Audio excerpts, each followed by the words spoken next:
नमस्कार साथियों, welcome to अपनी ज्योग्राफी यूनिवर्सिटी। क्या हालचाल है आप सभी के। आज एक शानदार सक्सेस से आपको मिलाने वाला हूं। एक जेआरएफ की जो स्टोरी है, जेआरएफ की एक यात्रा है कि कैसे 2 महीने में जेआरएफ को आसान किया, क्या उनकी यात्रा रही।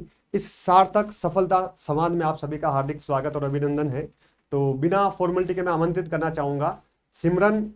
आइए, आपका हार्दिक स्वागत और अभिनंदन है अपनी यूनिवर्सिटी में।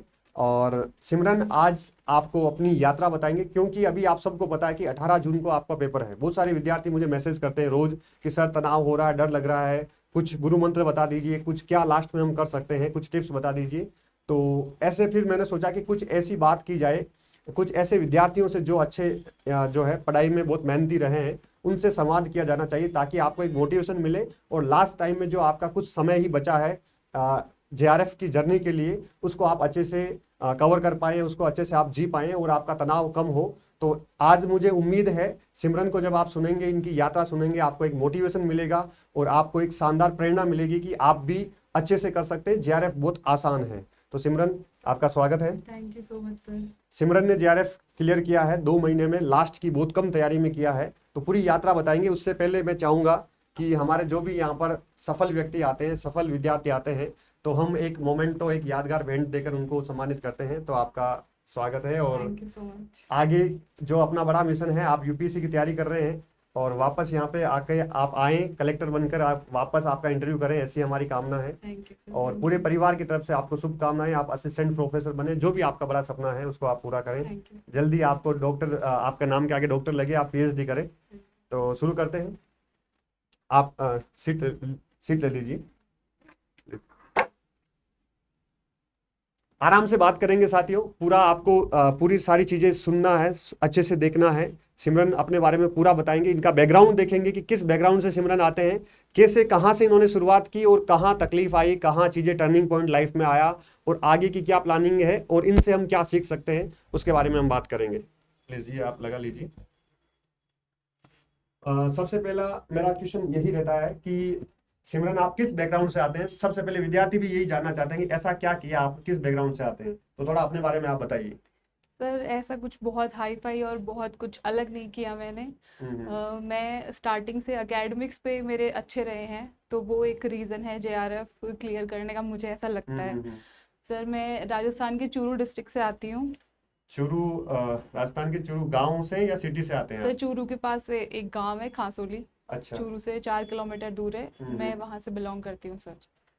आपका क्या स्कूलिंग कैसी रही, 10th 12th और यूजी पीजी के बारे में थोड़ा आप विस्तार से बताइए, ताकि क्योंकि बैकग्राउंड वहीं से बनता है, स्टूडेंट को मोटिवेशन भी वहीं वहीं से मिलता है। सर 10th और 12th मैंने लक्ष्मीपत सिंघानिया अकेडमी बिसाऊ से ही किया था, जिसमें मेरे 10th में 72% थे। 72%? हाँ जी। बहुत शानदार परसेंटेज थे।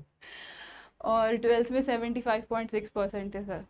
और सर 12th में मेरे पास पीसीबी था। अच्छा, 12th में आपके साइंस था। हाँ जी सर। और फिर सर 12th फिर में मतलब साइंस लेने वाले विद्यार्थी यही सोचता है कि या तो डॉक्टर बनेंगे या इंजीनियर बनेंगे।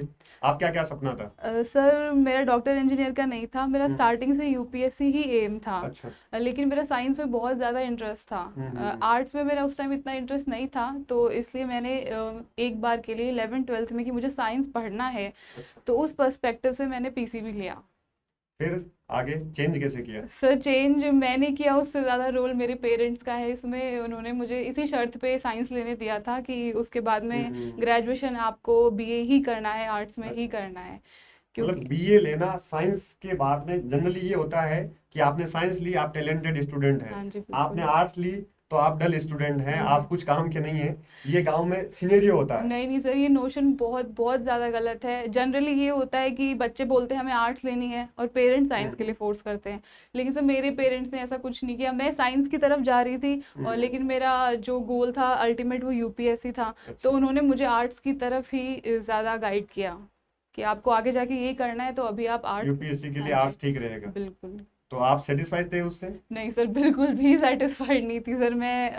उसके बाद में मेरा एडमिशन हुआ था चूरू के गवर्नमेंट लोहिया कॉलेज में। अच्छा, यूजी के लिए? यूजी के लिए, हाँ जी। ठीक है।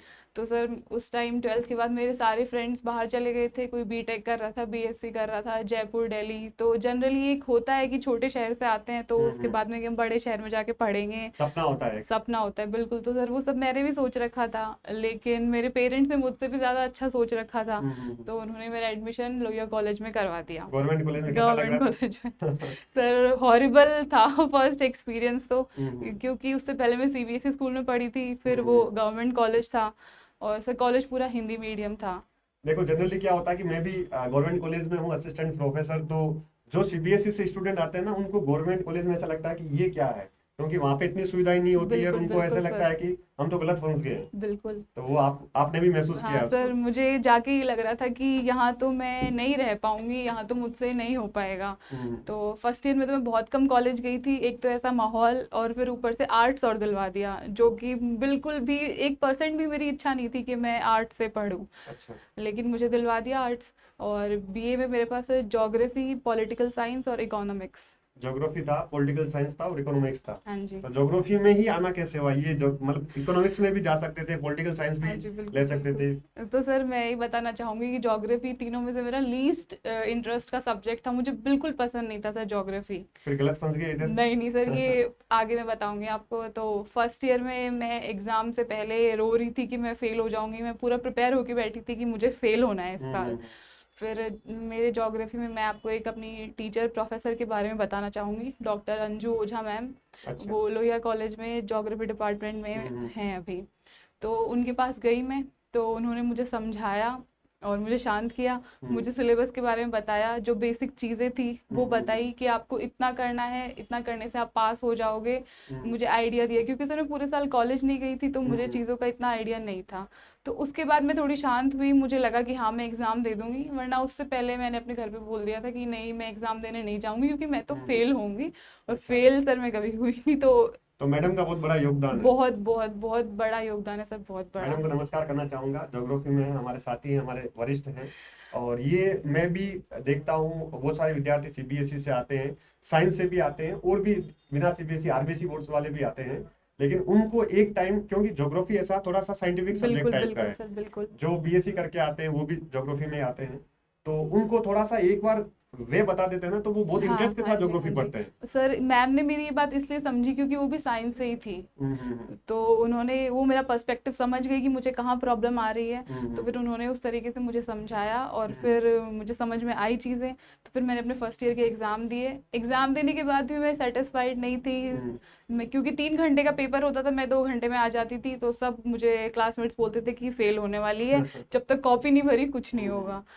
तो फिर जनरली यही होता है कि कॉलेज में आपने जितनी कॉपी हाँ भरी है जी, उतना हाँ जी, अच्छा है हाँ आपके जी लिए। सर, मुझे भी यही लगता था। और स्पेशली आर्ट्स में तो यही नोशन है कि पूरी कॉपी भरोगे तभी पेज गिन के मार्क्स देंगे। अच्छा। पर हुआ उल्टा, जब रिजल्ट आया तो मैंने अपने मार्क्स देखे तो मुझे विश्वास नहीं हुआ। तो मेरी मम्मी ने बोला रोल नंबर चेक करो, रोल नंबर आपका ही है क्या? अच्छा।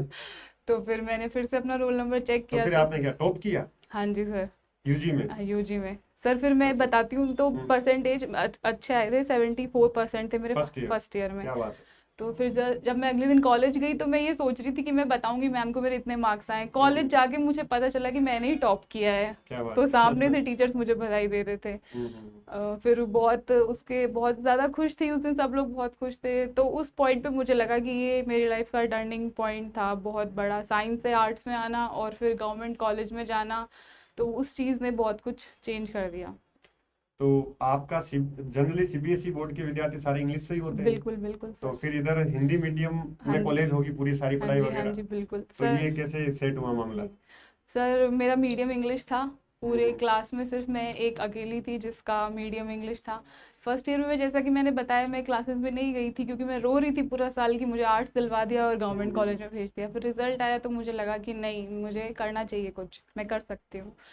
तो फिर मैं जब सेकंड ईयर में गई तो मैंने क्लासेस लेना स्टार्ट किया। तो जो टीचर्स थे वो बहुत ज़्यादा कॉर्डियल थे, बहुत अच्छे थे, पढ़ाते वो पूरा हिंदी में थे एज इट इज़, बट जो कीवर्ड्स थे वो मुझे इंग्लिश में बता देते थे। तो उससे मेरी हेल्प हो जाती थी। मैं क्लास में अपने सारे नोट्स हिंदी में बनाती थी और फिर उसके बाद में घर पे जाके सर मैं उनको इंग्लिश में ट्रांसलेट करती थी। जनरली ये होता है कि अपने भारत में बहुत सारे विद्यार्थी ऐसे होते हैं जो इंग्लिश से निकल कर आते हैं, कॉलेज उनको इंग्लिश मीडियम नहीं मिलती हाँ है, जी, हाँ जी, या आगे की जो कंपटीशन की पढ़ाई है वो इंग्लिश में नहीं मिलती है। तो अब उनके लिए बड़ी समस्या रहती है, तो आपको भी इस समस्या का फेस करना पड़ा या क्या, कैसा रहा? बिल्कुल करना पड़ा सर। स्टार्टिंग में मुझे लगा कि नहीं होगा, लेकिन टीचर्स बहुत ज़्यादा अच्छे थे और इस वजह से कि टीचर्स उस कॉलेज के बहुत अच्छे, मेरे पेरेंट्स ने मुझे उस कॉलेज में भेजा था। हम्म, तो उसके बाद में मैं ट्रांसलेट करती थी और पूरे साल मैंने अपनी नोटबुक मेंटेन करी। मुझे कुछ समझ नहीं आ रहा या कुछ बुक में नहीं मिल रहा तो मैं वो पर्सनली जाके अपने प्रोफेसर से पूछती थी हम्म, और वो मुझे बताते थे। मैंने बहुत बार, उन्होंने अपनी पर्सनल बुक्स भी मुझे दी हैं। लाइब्रेरी से मैं बुक्स लेके आती थी, कहीं भी एक टॉपिक मिल गया तो उसको भी मैं लिख लेती थी कि ये एग्जाम में आएगा। कुल मिला के मतलब हिंदी मीडियम में किया जा सकता है, आसान है, ऐसा बिल्कुल टफ किया नहीं जा है। सकता है सर, क्योंकि मेरे बिल्कुल। पास रोज मैसेज आते हैं विद्यार्थियों के, इंग्लिश वाले, कि सर आपने जो असिस्टेंट प्रोफेसर के लिए नोट्स निकाले वो इंग्लिश में भी निकाल दीजिए, हमारी हेल्प हो जाएगी, स्कूल व्याख्याता के लिए निकाल दीजिए। तो मैं सर उनको ये बोलता हूँ कि हमारी जो क्लासेस चल रही है वो, उसमें कीवर्ड सारे इंग्लिश में होते हैं, वो सारे विद्यार्थी पढ़ रहे हैं तो पढ़ सकते हैं, जैसा आपने किया वैसे। बिल्कुल कर सकते हैं सर। ऐसा लगता है एक बार कि नहीं कर सकते, वो हम्म, इसलिए लगता है क्योंकि जब हमको ऑप्शन दिखता है हम्म, कि अगर इंग्लिश में मिल जाए तो हम कर लेंगे, हम्म, लेकिन उस टाइम मेरे पास कोई ऑप्शन नहीं था। तो हम्म, मैं जो अपना बेस्ट कर सकती थी मैंने किया, और फिर सेकेंड ईयर में भी मैंने टॉप किया ऐसे ही, और हम्म। थर्ड ईयर में भी ऐसे ही टॉप किया। तीनों साल गोल्ड मेडल मिले आपको? तीनों साल सर मुझे गोल्ड मेडल मिला है। मैं ओवरऑल अपने वही बैच के लड़की जो फर्स्ट ईयर में रो रही थी फर्स्ट ईयर में रो कि रही थी क्यों सर। मुझे यहाँ फंसा दिया गया, गवर्नमेंट कॉलेज में, वो भी आर्ट्स में। बिल्कुल, मैं और पूरी तैयार थी, मैं फर्स्ट ईयर में तो फेल होना है, मुझे रिपीट करना है हम्म, इसलिए। तो चीजें बदल जाती है, बस पैसेंस रखना होता है, धैर्य रखना होता है, जैसा सिमरन ने धैर्य रखा एक साल। वो एक इनके लाइफ में वो टर्निंग पॉइंट था। 10th में भी इन्होंने परसेंटेज जो बताए थे इनके अकॉर्डिंग बहुत काफी कम थे, वो परसेंटेज इनके नहीं आ पाए थे, क्योंकि इनका 10th से पहले स्कूलिंग भी बहुत शानदार रहा, जैसा कि आपने हाँ पहले जी, हाँ बताया जी था। सर। तो ये चीजें होती है। हर विद्यार्थी अगर कुछ समय के लिए पैसेंस रखे तो वो दौर गुजर जाता है और आपके लिए अच्छे दिन आते हैं। ठीक है, और फिर आप पीजी में आए।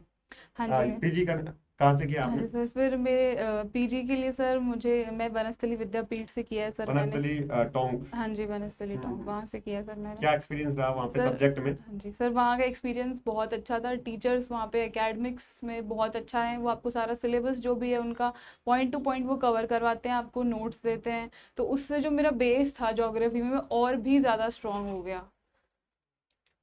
मतलब ये चीज होती है कि पीजी में जो आप सब्जेक्ट ले रहे हैं वो डायरेक्ट अपना जो मेन मुद्दा है वहाँ पे आ रहे हैं, नेट जेआरएफ से जुड़ा हुआ होता है। तो आपकी पीजी और आपका नेट कितना जुड़ा हुआ है, आपने कैसे क्लियर किया साथ में? सर मुझे ऐसा लगता है कि फर्स्ट टाइम जब मेरा नेट हुआ था तो वो मास्टर्स के साथ ही हो गया था, फोर्थ हाँ, हाँ। सेमेस्टर में।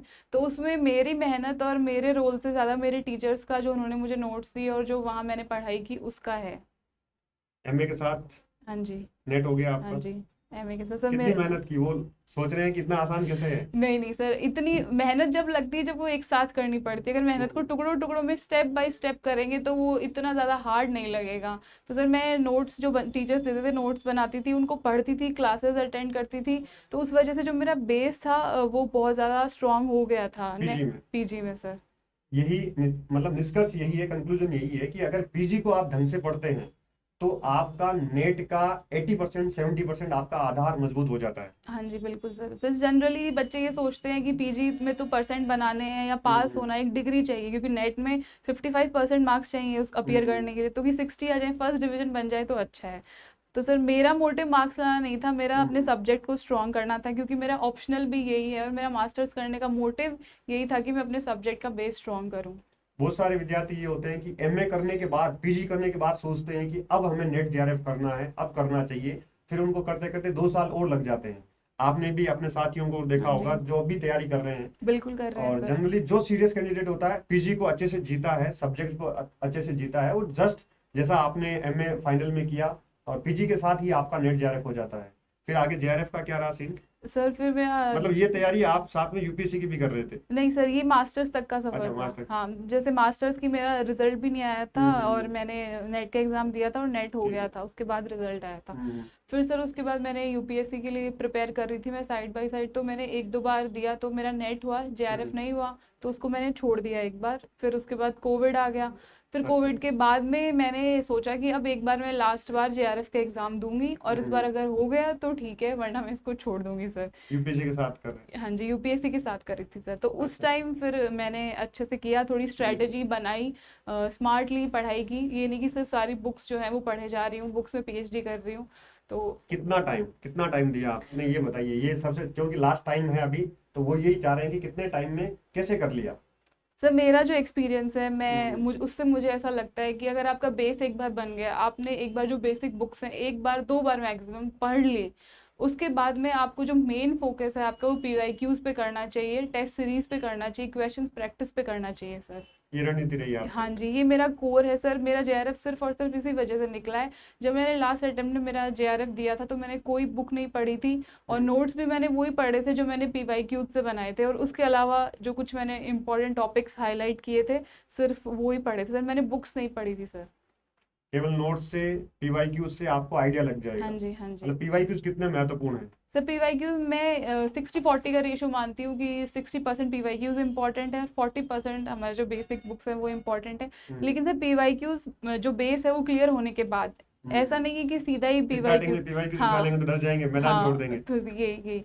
और सर एक चीज़ और बोलना चाहूँगी मैं कि एग्ज़ाम की प्रिपरेशन करने से पहले किसी भी एग्ज़ाम की एक बार उसका जो पैटर्न है, जो बिल्कुल, पीवाईक्यूज हैं वो देखने बहुत ज़्यादा ज़रूरी है, वरना हमें कभी समझ नहीं आएगा कि एग्ज़ाम में क्या पूछा जा रहा है, हमें पढ़ना क्या है। वही आप अंधेरे में तीर मारेंगे, कुछ बिल्कुल, समझ में आएगा नहीं। पढ़ रहे होंगे, मेहनत कर रहे होंगे, उसका आउटपुट आपको नहीं मिलेगा। बिल्कुल सर। जितना आप पीवाईक्यूज देखेंगे, पूरा पैटर्न आपके सामने होगा, किस यूनिट से किस टाइप के, बिल्कुल, किस लेवल के क्वेश्चंस आ रहे हैं, वो आपका माइंड जो है ऑटोमेटिक समझ जाएगा, आपकी अंडरस्टैंडिंग हो जाएगी सब्जेक्ट के प्रति। बिल्कुल सर। जब आप पढ़ेंगे तब चीजें आपके लिए आसान हो जाएगी, यही मतलब हाँ हाँ निचोड़ सर, यही है। एक चीज़ और ऐड करना हम्म, चाहूँगी मैं। उससे पहले जब मैंने दिया था, जब मेरा नेट हुआ था, तो एक हम्म, बार एक क्वेश्चन से रह गया था जेआरएफ की, एक क्वेश्चन सही हो जाता तो जेआरएफ हो जाता, और हम्म, एक बार एक नंबर से रह गया था। तो मैंने जो अपनी स्ट्रैटेजी बनाई थी वो पीवाईक्यूज को एनालाइज करके ही बनाई थी कि कौन सी यूनिट में से ज़्यादा क्वेश्चंस आ रहे हैं, कौन सी यूनिट है जिसको मैं छोड़ सकती हूँ, और कौन सी यूनिट है जिसको बिल्कुल स्किप नहीं कर सकती, और कौन से टॉपिक्स में से ज़्यादा क्वेश्चन आ रहे हैं। कुछ ऐसे क्वेश्चंस थे जो रिपीट होते हैं, जैसे कि मॉडल्स के जो नाम है वो डायरेक्टली पूछ लेते हैं। जैसे ज्योग्राफी है तो ज्योग्राफी में मॉडल्स हो गए, सिद्धांत हो गए, बुक्स हो गई, बिल्कुल ये सर। चीजें कुछ ऐसी बिल्कुल, होती है जो हाँ जी, डायरेक्ट पूछी हाँ जाती है। जी, तो वो आपको पता होना चाहिए कौन सी पूछी जा रही है। हाँ जी। तो मॉडल में विद्यार्थी फंस जाते हैं कि ये किस डॉलर का मॉडल है, लंबा चौड़ा और थोड़ा सा। नहीं नहीं सर, नेट के लिए अगर इतना भी पता है कि के 7 की वैल्यू का क्या मतलब है, हाँ, के 3 का क्या मतलब है, तो उससे हम्म, आपका एक क्वेश्चन निकल जाएगा। और अगर पेपर उठा के देखेंगे तो लास्ट ईयर में ज़्यादातर किस डॉलर के मॉडल से यही क्वेश्चन आए हैं। बिल्कुल। तो ये रहा, साथ में अभी मुझे ये लग रहा है कि हाँ जी। पिछले 2 साल से पेपर का थोड़ा सा ट्रेंड चेंज हुआ है, उसमें आपका क्या कहना है? सर डेफिनेटली टफ आ ट्रेंड। रहा है या आसान आ रहा सर टफ नहीं कह सकते, पैटर्न चेंज हुआ है। हमें कोई चीज़ टफ तब लगती है जब हमें उसके बारे में पता है? नहीं पता होता नहीं, या वो बिल्कुल। हम कर नहीं पाते, राइट। तभी लगती है सर। तो जब मैंने जेआरएफ जब मेरा हुआ था तो उस साल से थोड़ा थोड़ा पैटर्न चेंज हो चुका था। जो मैंने जब पेपर दिया था तो सर उसकी कट ऑफ काफ़ी कम गई थी, क्योंकि फैक्चुअल क्वेश्चंस काफ़ी कम थे और हम्म, कंसेप्चुअल ज़्यादा थे। अच्छा। 70% जो पेपर था वो कंसेप्ट बेस्ड था और हम्म, बाकी फैक्चुअल था सर। तो उसके लिए मैं ये कहना चाहूँगी कि हम जितने ज़्यादा क्वेश्चंस प्रैक्टिस करेंगे, हमारा फ्रेम जो है, फ्रेम ऑफ माइंड वैसे ही सेट होगा। तो उसके लिए सर बुक्स पढ़ने से ज़्यादा, कि आप अगर हम्म, 4-5 बार रिवीजन कर रहे हो, उससे ज़्यादा आप 4-5 बार पीवाईक्यूज का रिवीजन करिए, बिल्कुल सही। और जैसे क्वेश्चंस आ रहे हैं उनको बार बार सॉल्व कीजिए। और सर जो अब जो पेपर का ट्रेंड आ रहा है उसको अगर हम क्वेश्चन देखेंगे तो on the face of it एक बार वो हमें लगेगा कि बहुत हार्ड है, नहीं बिल्कुल होगा, सही। क्योंकि वो हमारा पढ़ा हुआ नहीं है। पढ़ा हम्म, हुआ नहीं है तो हमें लगेगा कि तो बहुत हार्ड है, नहीं होगा। लेकिन हम्म, उसी क्वेश्चन को अगर शांत दिमाग से हम 2 बार पढ़ लेंगे तो आंसर हमारे सामने होता है सामने सर। होगा। बिल्कुल सही है, थोड़ा सा ये जैसे कॉन्सेप्चुअल आ रहा है। हाँ जी, अगर थोड़ी सी आपकी जो कोर यूनिट है, हाँ जी सर। अगर उसमें कॉन्सेप्ट होते हैं, बड़ी यूनिट है, जैसे फिजिकल ज्योग्राफी के तीनों पार्ट हो गए, कुछ इंडियन का पार्ट हो गया, कुछ थॉट का पार्ट हो गया, ठीक है, कुछ कुछ जो है जियो स्पेशल टेक्निक्स, रिमोट सेंसिंग वगैरह हो गई, तो ये अच्छे से आपका कोर एरिया अच्छा है, तो बाकी कुछ फैक्चुअल चीजें करके आप हाँ आसानी सर, से कर सकते हैं। बिल्कुल कर सकते हैं सर। और अब जो पेपर आ रहा है उसमें नॉलेज से ज़्यादा आप क्या पढ़ के आए हो, आपका हम्म, जो state of mind exam centre में कैसा है, वो बहुत ज़्यादा इंपॉर्टेंट है क्या ध्यान रखना चाहिए बता दो कि सर। एग्जाम एक हॉल में या लास्ट टाइम में कुछ हाँ चीजें। जी सर, अब से पहले जैसे ऑनलाइन होता था पेपर, हम सबको पता है, तो हम्म, मैंने जितनी भी पीवाईक्यूज की प्रैक्टिस की थी वो सब ऑनलाइन की थी। हम्म, जैसे मैंने रियलाइज़ किया कि पेपर में बुक में जो क्वेश्चन पढ़ रहे हैं उसमें जैसा दिमाग चलता है, और हम्म, जो लैपटॉप में या स्क्रीन पे जब क्वेश्चन देखते हैं तो वो बहुत अलग होता है, हम्म, क्योंकि हमें बचपन से बुक से पढ़ने की आदत है। हम्म, तो वो चीज़ में वो हैबिट मैंने डेवलप की, क्योंकि मैंने देखा कि पहले मेरे अटेम्प्ट्स में बहुत सारे क्वेश्चन मुझे आते थे, हम्म, बट जस्ट बिकॉज मैंने उनको ध्यान से नहीं पढ़ पाई मैं, तो वो हम्म, मेरे गलत हो गए। हम्म, तो ये चीज़ मैं हैबिट मैंने डेवलप की। तो अब जैसे पैटर्न चेंज हो गया कि हम्म। पेपर पेन बेस्ड हो गया है, तो हमें जो पीवाई क्यू की बुक्स हैं या जो टेस्ट सीरीज है, टेस्ट पेपर हैं, उनको ज़्यादा से ज़्यादा लगाना चाहिए। अब यहाँ पे क्या है, जैसे ये तो ठीक है, आपने ये चीज लास्ट टाइम में ध्यान रखनी चाहिए। अब कुछ विद्यार्थी ये भी पूछ सकते हैं कि किताबें पढ़ें, कोचिंग करें, आपने कोचिंग किया कि कहाँ से की, कैसे क्या किया, वो उसके बारे में आप। नहीं सर, मैंने कोई कोचिंग नहीं की नेट जेआरएफ के लिए। सारा सेल्फ किया। सारा सेल्फ किया है सर। मैंने यूट्यूब से पढ़ा, सबसे पहले अपनी बुक से पढ़ा, नोट्स बनाए, जो मेरे पास मास्टर्स के नोट्स थे वो। और बाकी सर उसके बाद 2018-19 के अराउंड जो सिलेबस चेंज हुआ था, तो उसके बाद सर यूट्यूब पे काफ़ी लेक्चर्स अवेलेबल थे टीचर्स ने, क्योंकि वो जो सिलेबस चेंज हुआ वो हमारे मास्टर्स के सिलेबस में नहीं था। तो सब बच्चे उस टाइम बहुत ज़्यादा पैनिक हो गए थे। तो फिर तब मैंने सर यूट्यूब की हेल्प ली। मेरी जो प्रिपरेशन रही मेजरली वो ऑनलाइन ही रही है, यूट्यूब, गूगल और फ्री क्लासेस, इन सब के थ्रू सर। कुल मिला के बिना कोचिंग के भी जेआरएफ किया जा सकता है। बिल्कुल किया जा सकता है सर। ये बात है। और ये कुछ विद्यार्थी ऐसे होते हैं जो थोड़ा सा अगर अंडरस्टैंडिंग कर लेते हैं सब्जेक्ट के प्रति तो आसान है, और आसानी से किया जा सकता है, टफ कुछ नहीं है। और अभी आप क्या कर रहे हैं, पीएचडी चल रही है आपकी? हाँ जी सर, अभी मैं पीएचडी कर रही हूँ। कहाँ से चल रही है, थोड़ा पीएचडी के बारे में बताइए, क्योंकि आपका सपना यही है सभी का कि जस्ट नेट दिया और उसके बाद में पीएचडी में जेआरएफ के साथ एडमिशन लेना है। हाँ जी सर, मेरा भी यही था। मैं भी आईएएससी डीम्ड टू बी यूनिवर्सिटी सरदार शहर से पीएचडी कर रही हूँ, और मुझे 1 साल हो गया है पीएचडी करते हुए। अभी मेरी पीएचडी चल रही है। अभी पीएचडी में काम करना स्टार्ट कर दिया है? हाँ जी सर, अभी मैंने काम करना स्टार्ट कर दिया है। चलो वो तो फिर हम कभी और पूछेंगे कि पीएचडी कैसे होती है, वो आपने शुरुआत कैसे की, वो एक अलग मुद्दा हो गया। अभी अपना सपना जो है जेआरएफ है। और साथ में ये भी जो है आप बता दीजिए कि जैसे लास्ट टाइम में कुछ ऐसी कोर एरिया जैसे रिमोट सेंसिंग वगैरह है, तो थोड़ा कुछ ऐसी यूनिट जियो स्पेशल टेक्निक्स हो गई, वो कहाँ से पढ़े, कैसे पढ़े, उस पर कितना फोकस करें? हालांकि मैं तो रोज बताता ही हाँ हूँ, जी मेरी बात मानते नहीं है ये। सर, आप बताएंगे वो ही ज़्यादा इम्पोर्टेंट है, क्योंकि आप गुरु हैं, सबसे ज़्यादा आपको ही पता है, सब आपके हाथों से निकले हैं।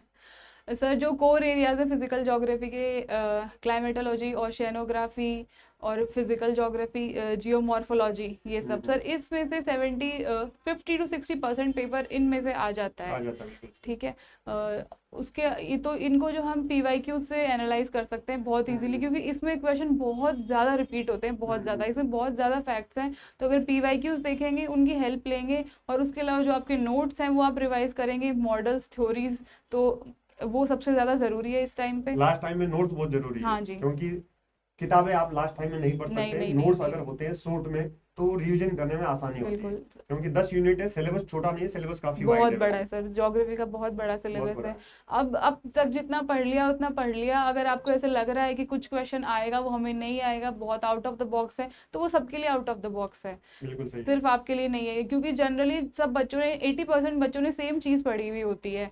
जो डिफरेंस होता है वो होता है कि जब आप पेपर कैसे अटेम्प्ट कर रहे हैं, उसके ऊपर सब कुछ डिपेंड करता है। सिली मिस्टेक नहीं होनी चाहिए। बिल्कुल जो सामान्य क्वेश्चंस आते हैं वो आपके गलत नहीं होने चाहिए। बिल्कुल सर, जो कॉमन क्वेश्चन आ रहे हैं उसको भी आप गलत करके आ रहे हो तो आप बाहर हो जाते हैं। बिल्कुल बिल्कुल। तो वो आपको नहीं करना, ये बात ध्यान में रखनी है। और सर, ये चीज़ जो है वो प्रैक्टिस से ही आएगी। हम जितनी प्रैक्टिस करेंगे सिली मिस्टेक्स उतनी ही ज़्यादा कम होंगी। नेट पेपर 1 कितना जरूरी है, सर वो उसको नेट आपने कैसे किया? सर नेट पेपर 1 बहुत ज़्यादा ज़रूरी है मेरे जेआरएफ होने में, और स्पेशली फर्स्ट टाइम नेट होने में मेरा फर्स्ट पेपर का रोल ही था सर सबसे ज़्यादा। सर, मैं जो नेट का फर्स्ट पेपर है उसको पार्ट्स में डिवाइड करके अटेम्प्ट करती थी, और जो स्ट्रैटेजी बनाई थी वो भी पार्ट बाय पार्ट थी। पूरा पेपर सर एक साथ मैंने नहीं टैकल किया था, क्योंकि उसमें 10 जो यूनिट्स हैं बहुत अलग अलग हैं, सबका हर एरिया अच्छा नहीं होता, तो मेरी भी कुछ शॉर्ट कमिंग्स थी। बट जो मेरे स्ट्रॉन्ग पॉइंट थे मैंने उन पे ज़्यादा फोकस किया, कि जो मेरा स्ट्रॉन्ग पॉइंट है वो गलत नहीं होना चाहिए, उसमें मार्क्स नहीं कटने चाहिए। जैसे तो जैसे डीआई के जो 5 क्वेश्चंस आते हैं, मैथमेटिक्स ठीक थी आपकी? मैथमेटिक्स ठीक थी सर। हम जैसे लोगों को डर लगता है। नहीं सर, वो डर इसलिए लगता है, टेबल देख के डर लगता है, वो बहुत बेसिक पूछते हैं। अगर एक बार 2 साल के पीवाईक्यू लगा लिए सर फर्स्ट पेपर के, तो बहुत इजीली हो जाएगा सर। तो मैं सबसे पहले डीआई के 5 क्वेश्चंस करती थी, फिर उसके बाद कम्प्रीहेंशन के 5, जो सबसे आसान होता है। जो सबसे आसान होता है सर।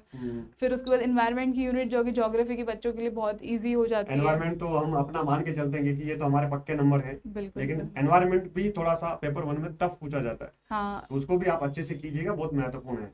लेकिन ये है कि ज्योग्राफी वाले उसमें कुछ एडवांस होते हैं। बिल्कुल बिल्कुल सर, वो टफ सबके लिए, लेकिन ज्योग्राफी वालों के लिए थोड़ा कम टफ हो जाता है, क्योंकि उसमें बैकग्राउंड है ज्योग्राफी का, बिल्कुल सही इसलिए। है।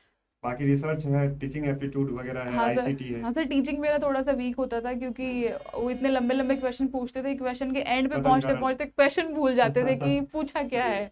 तो जो ऐसे क्वेश्चन होते थे उसमें सबसे लास्ट में जाती थी।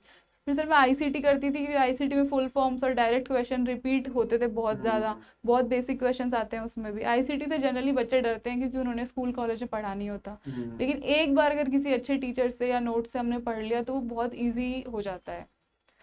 तो कुल मिला के नेट पेपर 1 भी आसान है, पीवाईक्यूज आप देख लीजिए, ट्रेंड उसका देख लीजिए, और थोड़ा सा तो मेहनत करनी पड़ेगी क्योंकि पिछले कुछ 2 सालों से इन्होंने ट्रेंड, हाँ, अंदर से देना स्टार्ट कर दिया, बिल्कुल कथन सर, कारण बहुत ज्यादा आते हैं, बिल्कुल तो सर, सुपरफिशियल नॉलेज होगा तो उससे काम नहीं चलेगा, थोड़ा सा आपको डेप्थ में बिल्कुल जाना करना पड़ेगा। पड़ेगा सर। और डेप्थ में जाने के बाद, बेसिक्स क्लियर होने के बाद भी अगर आप पेपर ध्यान से नहीं करेंगे, क्वेश्चन नहीं पढ़ेंगे, तो सर फिर भी पॉसिबल नहीं हो पाएगा। हम्म, क्वेश्चन देखने में जितना हार्ड लगता है, एक्चुअली होता नहीं, क्वेश्चन हार्ड नहीं होता, उसकी लैंग्वेज हार्ड होती है। अगर आप क्वेश्चन को ब्रेक करके और उसको ध्यान से पढ़ेंगे तो आपको इजीली आंसर मिल जाता है सर। तो कुल मिला के बातें वही है, आसान है, कर सकते हो, और बस यही है कि अब आपका आगे का सपना क्या है। सर मैं पीएचडी तो होती रहेगी, हाँ चलती जी, रहेगी साथ हाँ में। जी, पीएचडी तो चलती रहेगी।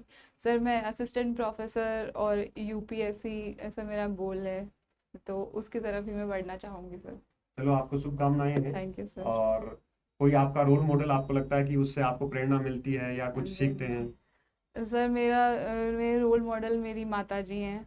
क्या बात है। हाँ जी सर, मैंने बचपन से उनको देखा है कि कितनी भी एडवर्स कंडीशन हो, हम्म। कितनी भी ऑपोजिट कंडीशन हो, लेकिन वो इतनी शांत रहती हैं, इतना धैर्य है सर उनमें। तो हम्म। उस चीज़ ने मुझे बहुत ज़्यादा इंस्पायर किया बहुत है। कुछ सीखा है आपने। बहुत कुछ सर, वो हमेशा एक बात बोलती हैं कि हम्म। अगर तुम अपने सच्चे मन से मेहनत कर रहे हो और अपनी जो जगह है उस पर काम कर रहे हो, तो एक दिन हम्म। तुम्हारा ज़रूर आएगा। लेट आएगा पर सर आएगा ज़रूर। बस धैर्य रखना। बस धैर्य रखना। बी धन। वो हमेशा ये कहती हैं कि हम्म। B positive. ऐसा कभी नहीं हो सकता कि तुम हम्म। सच्चे मन से मेहनत कर रहे हो, तुम्हें रिजल्ट नहीं मिले, तो रिजल्ट जरूर मिलेगा। तो सर हम्म। जब मेरा भी 1-2 बार में नहीं हुआ था, तो उनकी इस बात ने मुझे बहुत इंस्पायर किया था। मैं बोलती थी नहीं हुआ, तो उन्होंने कहा कोई बात नहीं, अगली बार हो जाएगा। जनरली होता क्या है कि हम बहुत दूर के लोगों को रोल मॉडल मानते हाँ हैं, जी, जो हमसे रियल भी जुड़े हुए नहीं है, या केवल हम किताबों में पढ़ते हैं। और ये आपने बहुत अच्छा बताया कि आपके माताजी से आपने बहुत कुछ सीखा है, और बचपन से उनको देखा है, और वो हाँ आपको जी, प्रेरणा देते रहते हैं, मोटिवेशन करते रहते हैं। बिल्कुल। आपके माताजी को भी मैं यहाँ से नमस्कार करना चाहूँगा कि आप इतना सहयोग कर रहे हैं, सपोर्ट कर रहे हैं सिमरन का। और जैसे मैं भी कहूँ कि जैसे मुझे भी लोग कहते हैं कि सर आप इतना कैसे कर लेते हैं, सारी जॉब वगैरह इतना मैनेज कैसे कर लेते हैं। तो जैसे मैं भी अपने पिताजी से बहुत कुछ सीखता हूँ। पिताजी बहुत मेहनती हैं, और वो हमेशा कहते हैं कि आप मेहनत करते जाओ, जो होगा देखा जाएगा। हाँ या जी, तो मतलब जैसे मैं तैयारी भी करता था ना, तो मुझे बोलते थे कि तुम जो है, मतलब वो मारवाड़ी में बोलते हैं कि बेटा तू तैयार, मतलब तू पढ़ कर होशियार हो जा, है ना, जो होगा अच्छे के लिए होगा। नौकरी लागे तो लाख को, नहीं लागे तो 1.25 लाख को। सही बात तो है आप सर। मतलब होशियार हो जाओ, अगर आप पढ़कर मतलब अपनी स्किल को डेवलप कर लेंगे तो हम कुछ भी कर लेंगे, बिल्कुल, है ना। नौकरी जरूरी नहीं है कि नौकरी से ही सब कुछ मिलेगा, बिल्कुल। तो कुछ भी कर लेंगे, तो वो चीजें वहां से सीखते हैं। सर एक तो चीज़ और बोलना यस। चाहूँगी सर मैं अब जहाँ भी हूँ, जो भी कर रही हूँ, इसमें मेरे पेरेंट्स का बहुत बहुत बहुत ज़्यादा सपोर्ट है सर। बिल्कुल। क्योंकि जनरली ऐसा होता है कि मैं रूरल बैकग्राउंड से आती हूँ, तो लड़कियों हम्म। को इतना सपोर्ट नहीं करते। तो हम्म। मेरा एक छोटा भाई भी है, लेकिन हम्म। सर मेरे पेरेंट्स ने हमेशा, मुझे ऐसा लगता है कि उससे ज़्यादा बढ़ के सर मुझे सपोर्ट किया है। क्या बात है। कभी भी मुझे कोई चीज़ करने से रोका नहीं ये हमें। नहीं सोचा कि लड़की है नहीं इसके नहीं सर, ऊपर बिल्कुल भी प्रतिबंध नहीं, ये लगाना तो है। मुझे कभी भी फील नहीं हुआ सर। हम्म। तो ये बहुत अच्छी बात है। और जो भी पेरेंट्स हैं जो देख रहे हैं, बाय द वे किसी माध्यम से हमारे यहाँ पर सिमरन की बात सुन रहे हैं, तो हमें भी ये सीखना चाहिए सिमरन के पेरेंट्स से कि अब जो वो जमाना चला गया है, यहाँ पर लड़की और लड़के सब एक ही है। अगर हम मौका दें, अवसर दें, तो लड़कियां तो सबसे आगे फ्रंट पे होती है। बिल्कुल सर, उन्होंने हमेशा मुझे मोटिवेट किया है। जब जब मैं डिमोटिवेट हुई हूँ, तो उन्होंने बोला है कि नहीं आप पढ़ाई करो, सब हो जाएगा, एक दिन हो जाएगा, आप सच्चे मन से ईमानदारी से मेहनत हम्म। करोगे तो ज़रूर हो जाएगा। सर मेरे पापा भी हमेशा यही बोलते कि बस आप ईमानदारी से मेहनत करो, आज हम्म। नहीं तो कल हो जाएगा। चलिए, अच्छी बात है। और लास्ट में सिमरन समाप्त कर रहे हैं, सारी जी, चीजें आ गई है। और जैसे कुछ विद्यार्थी कह सकते हैं कि सब्जेक्ट के बारे में और बात चर्चा होनी चाहिए थी, तो मुझे लगता है कि सब्जेक्ट के बारे में 10 यूनिट है, 10 यूनिट का अलग अलग सारी चीजें होती है। तो उसमें तो 1-1.5 घंटे का अलग सेशन होता है हाँ कि जी, आप इसको ऐसे करो, इसको ऐसे करो, वो मैं रोज बताता ही हूँ। मूल बात ये है कि चीजें सबके लिए सामान्य है, सबके सामने है, आपको बस करना है, आपको अच्छे से उसको जीना है। समय कम होता है, तो ट्रेंड क्या है, आपकी रणनीति क्या होनी चाहिए, वो सिमरन ने आपको बताई कि अब मैंने ऐसे किया तो आप भी ऐसे कर सकते हो। सारे विद्यार्थी ऑलमोस्ट जो सेलेक्ट होते हैं, जिनका जेआरएफ फर्स्ट टाइम में होता है, सेकंड टाइम में होता है, वो यही करते हैं। बिल्कुल सर। तो यही आपको करना है, यही हम सिमरन से सीख सकते हैं। और कुछ लाइफ में टर्निंग पॉइंट सबके आते हैं, वो सिमरन के भी आए छोटे मोटे। और कई बार हम उसको बड़ा बना लेते हैं, टेंशन में आ जाते हैं, तनाव में आ जाते हैं, वो आपको नहीं आना है, ये हमने सीखा। और आगे ये है कि अब कुछ लास्ट में आप कुछ मैसेज देना चाहें, कुछ बताना चाहें। सर मैसेज तो मैं ये देना चाहूँगी कि जब फर्स्ट ईयर में मेरा एडमिशन गवर्नमेंट कॉलेज में हो गया था, तो मेरी लाइफ अपसाइड डाउन लग रही थी मुझे। लेकिन तब मैंने सोचा कि अब जो मेरे पास बेस्ट है मुझे उससे ही करना है। तो उस टाइम मुझे एक बात समझ में आई कि अगर आप जो भी कर रहे हो आप सही कर रहे हो, सही दिशा में सही रास्ते पे चल रहे हो, और सब लोग आपके अगेंस्ट हैं, तो भी आप वो काम करते रहो, क्योंकि जिस दिन रिजल्ट आएगा सब लोग आपके साथ हो जाएंगे। यही है कि तू चल चला चल अपने राह पर, लोग आते रहेंगे लोग जाते रहेंगे, बस अपना लक्ष्य एक ही तरफ रखना, अपना फोकस एक ही तरफ रखना, तो दुनिया वापस जब आप सफल होंगे तो अपने साथ जुड़ जाती है। बिल्कुल सर। ये विचार जो है आपने रखा, और आज लोग मान रहे हैं कि गांव से निकली हुई लड़की जो गवर्नमेंट कॉलेज में पढ़ी, पहले इंग्लिश मीडियम फिर गवर्नमेंट कॉलेज फिर ये सारा चीज़ें, और उसके बाद भी जेआरएफ किया, पीएचडी कर रहे हैं और आगे मेहनत कर रहे हैं। तो अच्छा लगा सिमरन आपके साथ बात मुझे करके। भी बहुत अच्छा लगा, थैंक यू सर। और एक चीज़ तो मैं पूछना ही भूल गया कि अपनी यूनिवर्सिटी के बारे में आपने कब सुना? सर अपनी यूनिवर्सिटी सर, मैं जैसे आपको बताया कि मैंने ज्योग्राफी कहीं से कोचिंग नहीं ली, लेकिन मैं यूट्यूब पे ढूंढती रहती थी कि कोई अच्छा टीचर, कोई वैल्यूएबल टीचर जो मुझे मिल जाए। तो ऐसे सर ढूंढते ढूंढते मुझे एक दिन अपनी यूनिवर्सिटी का चैनल मिला। फिर मैंने कुछ लेक्चर्स देखे, तो मुझे सही लगा कि हाँ ये अच्छा है, तो वहाँ से सर मुझे पता चला। फिर मैंने असिस्टेंट प्रोफेसर के लिए भी आपकी बहुत सारी मैराथन्स रेफर की थी, जो कि बहुत ज़्यादा हेल्पफुल थी सर। इतने कम टाइम में सारी चीज़ें रिवाइज करवाना, तो मुझे बहुत सही लगा सर आपका चैनल। तो टेस्ट सीरीज भी शायद ज्वाइन किया आपने बताया हाँ था। जी, हाँ जी सर, मैंने टेस्ट सीरीज भी ज्वाइन की थी सर आपकी। तो जो टेस्ट के जो क्वेश्चन थे सारे निकाल लिए थे टेस्ट आपने? सर, सारे तो नहीं निकाल पाई थी, एक दो बच गए थे, पर सर मैंने बाकी क्वेश्चंस किए थे। जो उनका सोल्यूशन था वो बहुत एक्सटेंसिव था सर, और जो क्वेश्चंस थे वो बाकी कोचिंग्स क्या करती हैं सर, जो टेस्ट बनाती है वो बहुत ज़्यादा हार्ड बना देती हैं बच्चों को ये दिखाने के लिए कि देखो हमारे मटेरियल हमारा में से अलग है आएगा और कुछ। तुमको कुछ नहीं आता। पर सर आपके मटेरियल में ऐसा नहीं है, और जो क्वेश्चंस थे वो जो एग्जाम का पैटर्न था एग्जाम लाइन पे ही थे सर। ये होना चाहिए, आपने बहुत अच्छी चीज को पॉइंट आउट किया कि कुछ हमारे ही साथी हमारी जो कोचिंग करवाते हैं, गाइड करते हैं बच्चों को, तो वो अपने आप को अलग दिखाने के लिए इतना टफ क्वेश्चन डालते हैं, बिल्कुल देखो सर, हमने नया डाला है, बिल्कुल कहीं पर भी आपको नहीं मिलेगा। उससे क्या आता है, स्टूडेंट टेंशन में आ जाता है बिल्कुल। कि मेरी तैयारी कम है। तो थोड़ा सा जनरली मेरा ये रहता है कि जो पैटर्न बन रहा है उससे प्लस थोड़ा सा एडवांस लेवल हम रखें, कि थोड़ा सा एडवांस लेवल पर स्टूडेंट भी जाए वहां तक जाकर सोचे, लेकिन ऐसा नहीं हो कि स्टूडेंट को अटकाने का, उनको भटकाने का जो है हमारा टारगेट हो, वो जनरली नहीं होना चाहिए। उससे स्टूडेंट को बहुत बड़ा नुकसान होता है। जनरली आपने देखा होगा हमारे पेपर उसी लेवल के होते हैं, मैं यूट्यूब पर भी करवाता हूँ पेपर, जनरलाइज ही होते हैं और वही पूछे जाते हैं। वो आपके सही है तो बेड़ा पार है, कोई हाँ रोकने जी वाला सर, नहीं है। बिल्कुल मुझे यही लगा कि जो आपका जो मटेरियल है, जो टेस्ट सीरीज है, वो और वैल्यू एडिशन कर रहा है जो प्रायर नॉलेज है उसमें। ऐसा नहीं है कि ये कहाँ से आ गया तो हमने आज तक पढ़ा ही नहीं, ऐसा नहीं लगा सर। तो इसीलिए मैंने आपकी टेस्ट सीरीज ज्वाइन की। चलो फिर, अच्छा लगा आपसे बात करके, और मुझे उम्मीद है इस सफलता के समाज में आप कुछ काफी कुछ सीखोगे और अपने में कुछ सुधार करोगे, कुछ चीजें अच्छी लगी आप ऐड करोगे।